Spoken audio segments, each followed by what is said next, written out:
The first step towards achieving your dreams is having the right coach.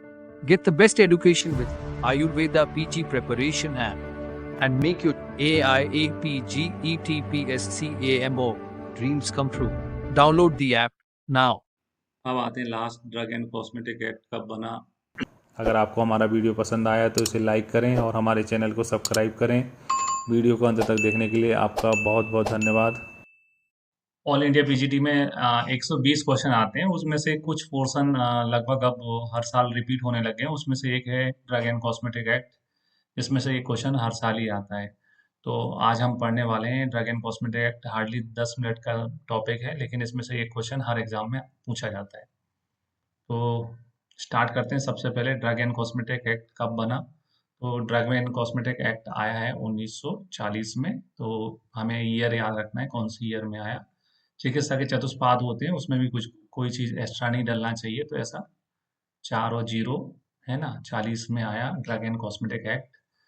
दूसरा question जो 2 exams में आ चुका है, एक तो पहले ओल्ड पेपर में जाते हैं तो जामनगर में 2013 में आ चुका है, और दूसरा उत्तराखंड पीएससी जो अभी हुई थी 2022 में, उसमें भी आ चुका है कि ड्रग एंड कॉस्मेटिक एक्ट के कौन से पाद में आयुर्वेदा, यूनानी और सिद्ध औषधियों का वर्णन मिलता है।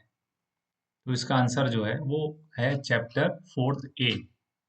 चैप्टर 4 ए में मिलता है। पुराना क्वेश्चन है, एग्जाम में रिपीट होता है।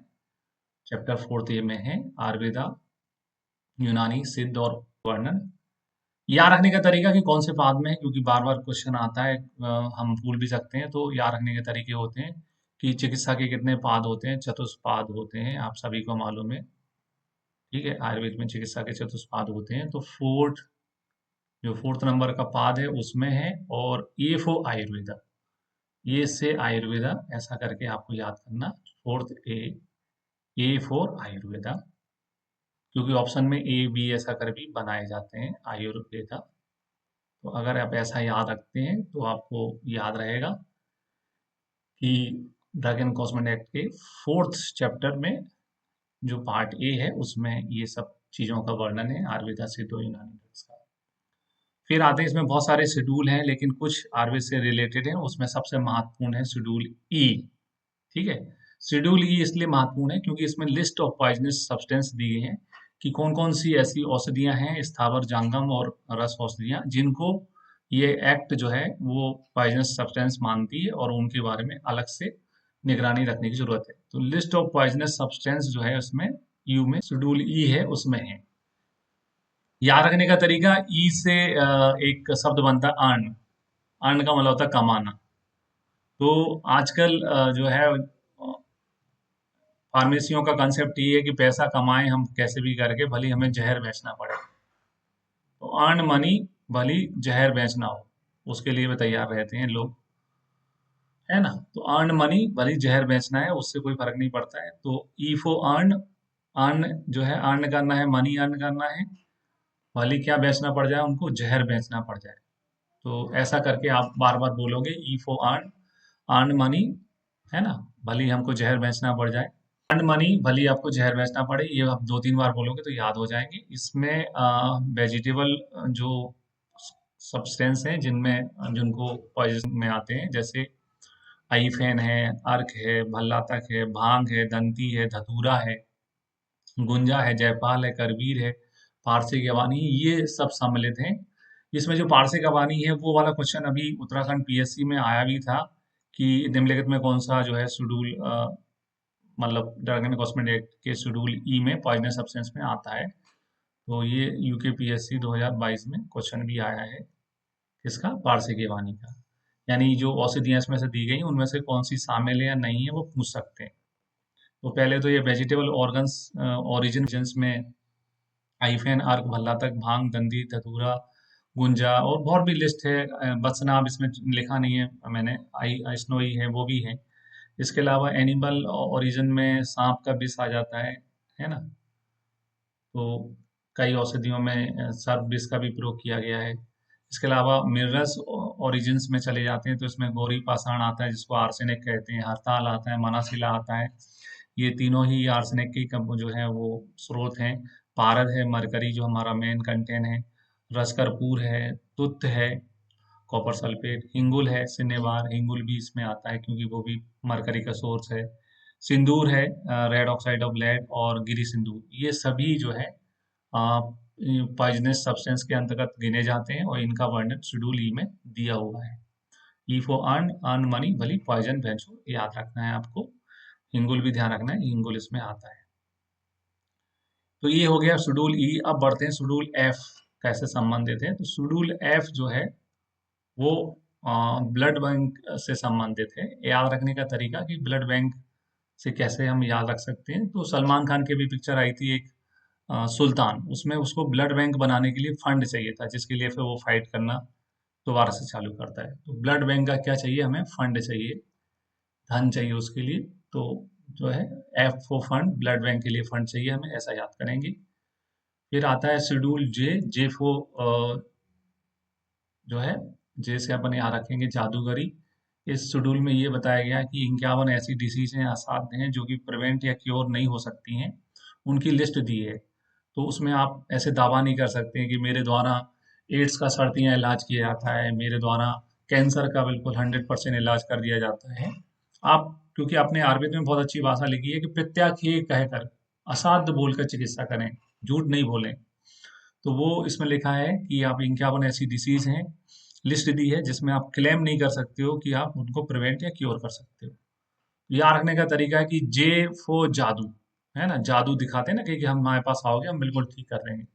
तो जादूगरी नहीं करना है आपको, जादू नहीं दिखाना है।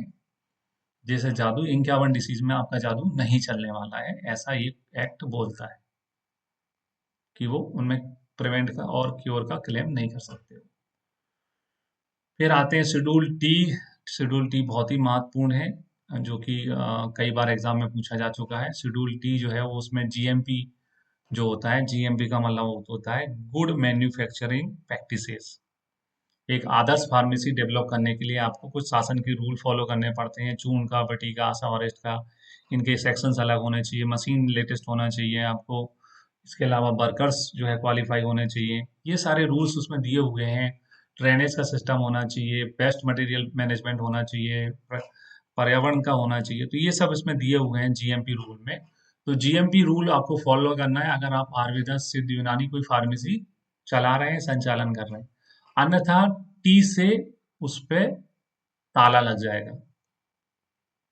ताला लग जाएगा अगर आपने जीएमपी जो रूल है, गुड मैन्युफैक्चरिंग प्रैक्टिसेस रूल है, उसको फॉलो नहीं किया, तो इस पे क्या लग जाएगा, ताला लग जाएगा। तो टी से है ताला। ताला आप जो ड्रग इंस्पेक्टर होगा वो किस रूल के आधार पर लगाएगा, जीएमपी रूल के आधार पर लगाएगा। अब हमें रूल की आवश्यकता होगी, तो रूल भी आ गए। ड्रग एंड कॉस्मेटिक रूल जो आए थे 1954 में। एक्ट हमेशा पहले आता है, रूल बाद में आते हैं। रूल आने में 5 साल का टाइम लग गया, जैसा हमारी सरकार आने में, बदलने में टाइम लग जाता है, वैसे ही 5 साल का टाइम लग गया एक्ट से रूल आने में। हम बहुत सारे रूल हैं, लेकिन हमें जो हमसे सीधे डायरेक्ट संबंधित है वो याद करने हैं। जैसे रूल नंबर 157 जो कि है जीएमपी से संबंधित। तो एक व्यक्ति फार्मेसी खोलना चाहता है, वो किसी ऑफिस में जाता है, ऑफिस में पूछता है कि मुझे फैक्ट्री खोलना है, क्या करना चाहिए मुझे। तो फैक्ट जो है रूल के नाम पे पूरी लिस्ट दी जाती है फोल्डर्स की, उसको फॉलो करना होता है। फिर भी कितनी भी कोशिश कर ले व्यक्ति, कहीं ना कहीं तो गलतियां हो ही जाती हैं, क्योंकि जो है जो उनके संशोधन है वो तो मालूम भी नहीं रहते हैं। जैसे पिक्चर है रजनीकांत की शिवाजी, शिवाजी में वो कॉलेज खोलना चाहता था, लेकिन कुछ ना कुछ करके उसको वो रुकवा देते हैं। तो बाबू बोलता है एक ऑफिस में कि 157 रूल हैं, आप कैसे कर पाओगे, कुल देवता उपदेवता सबको प्रसन्न करना पड़ता है। फिर भी वो मान लेता है, चलो मैं तो खुद कर लूंगा। फिर भी कितना भी रूल बता दें, 2-3 रूल जो है वो ऑफिस वाले छुपा के रखते हैं। तो 2 रूल छुपा के रख के ऐसा याद करना है कि ये तुमने नहीं बताया था, ये वाला नहीं फॉलो कर पाए। तो 159 2 रूल एक्स्ट्रा आ गए हैं कैंसल करने के लिए, जो केवल उन्हीं को मालूम होते हैं। याद करने का तरीका बता रहा हूँ मैं यहाँ पर, प्रोसीजर पे आपका ध्यान नहीं दिला रहा हूँ मैं, आप कैसे याद कर सकते हैं। 157 रूल हैं और कैंसल करना के 2 अलग हैं, तो 2 और जोड़ लो। 159 जो है वो कैंसिलेशन है, सस्पेंशन ऑफ लाइसेंस का है। अगर आप जो है प्रॉपर तरीके से मैनेज नहीं कर रहे हो फार्मेसी, तो उसको बंद भी किया जा सकता है, उसका लाइसेंस अथॉरिटी के द्वारा कैंसिल किया जा सकता है। या कोई मार्केट में शिकायत मिलती है आपकी दवाइयों के बारे में, तब भी कैंसिल किया जा सकता है। फिर आते हैं रूल 161 जो है वो labelling, packaging and limit of alcohol के बारे में। तो ये क्वेश्चन भी जामनगर में 2012 में पूछा जा चुका है। रूल नंबर 161 कैसे संबंधित है, एग्जाम का क्वेश्चन है, एग्जाम में आता रहता है। 161 जो है वो लेबलिंग और पैकिंग। तो आप जब लेवल और पैकल में कुछ पहुंचा देते हैं तो सारी चीजें परमिशंस मिल जाती हैं, ऐसी कहावत है। तो लेवल और पैकेजिंग जो है वो इसके बाद में 159 के बाद आती है 161, और इसमें लिमिट ऑफ अल्कोहल भी मात्रा बताई गई है।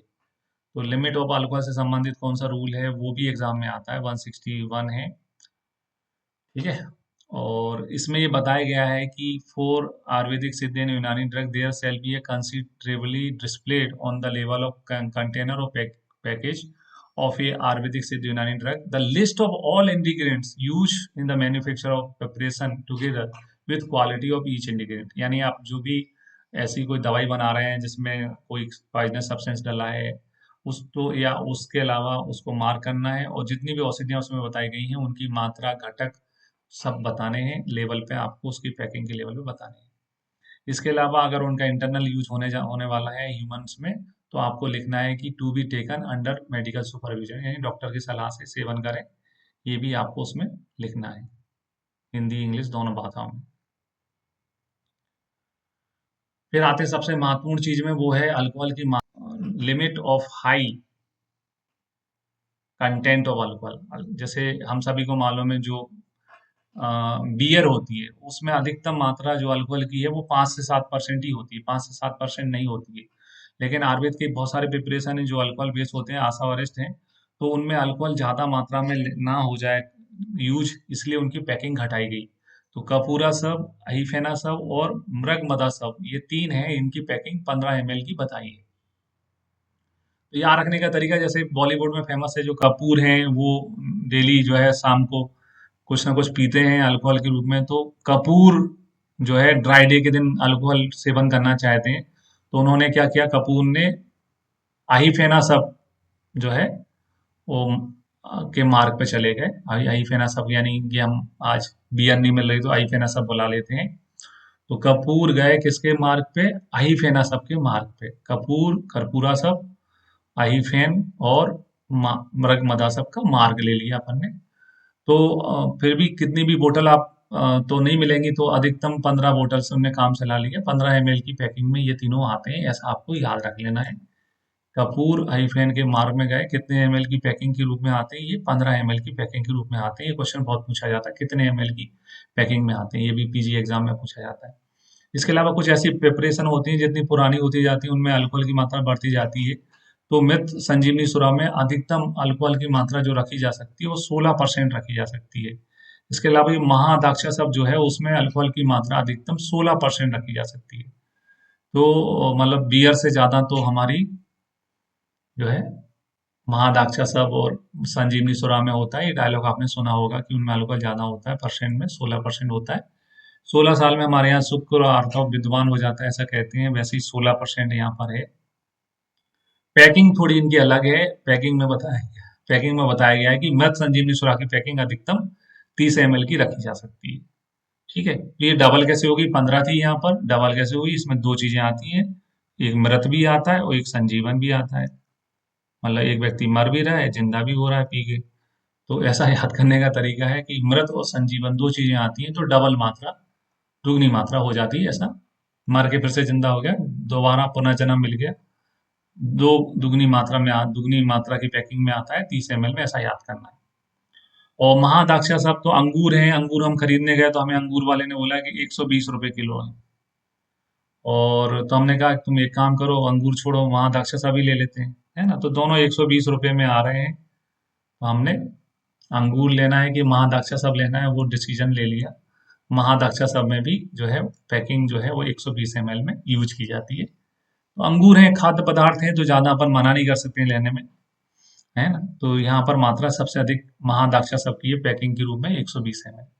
इसके अलावा रूल नंबर 168 जो है स्टैंडर्डाइजेशन के लिए है, आयुर्वेदिक यूनानी सिद्ध ड्रग्स के लिए।